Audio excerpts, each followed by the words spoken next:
Familiar ba kayo sa ganitong brand? This is a Dr. Flash hair blower na talagang sobrang lakas.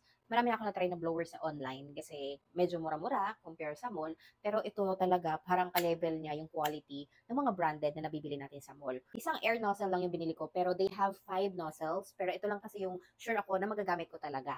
So, magnetic siya. Ay, meron siyang hot and cold. So, ito lang. Open mo lang to muna. Open mo yan. Yan. Pero kung naririnig mo pa ako kasi sobrang lakas talaga niya. May control naman yan para sa cold. Ayan, may control siya. Meron din siyang control para sa hot. Ayan. So, ganito sa kalakas. Kung sana marinig niyo pa ako. As in. Tapos, ang ganda niya sa buhok. Mabilis lang kung makatuloy. Ngayon, tuyo yung hair ko.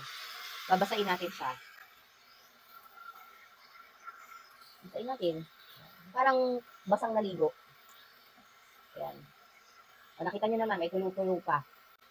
Ayan. So, ganyan na natin. Hindi na natin siya ipapat dry.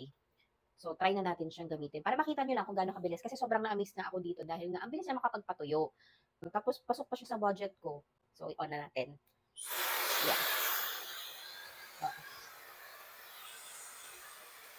Malapitan. Ayan o. May tulo-tulo pa yan ha. Pero, napapatuyo yan ng napakabilis nitong Dr. Flash hair blower. Init.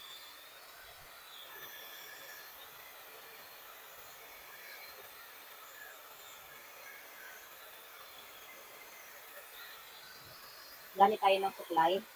Kasi, nainit na siya talaga. Mahirap nang hawakan yung buhok.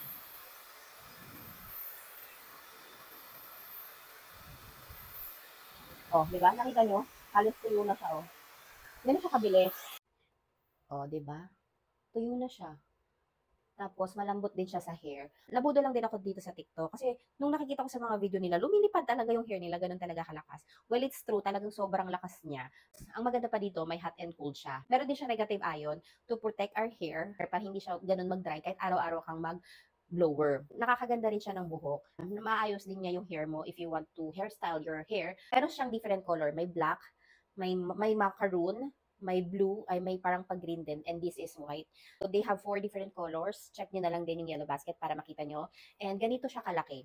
So, this is my face and hand. O, ayan, ganyan siya kalaki. Medyo malaki nga lang siya, hindi siya pang travel friendly. Pero kung gagamitin mo lang siya sa bahay, okay na okay. Sobrang nagustuhan ko talaga kasi dito is malakas siya. So, kung nagmamadali ka, 2 to 3 minutes lang, mapapatuyo na yung buhok mo, lalo na kung hindi naman ganun kahaba. Like me, mga 2 minutes lang to, natutuyo na. 2 to 3 minutes tuyo na siya. So, as a mom na laging nagmamadali, mapapatuyo na talaga yung buhok mo.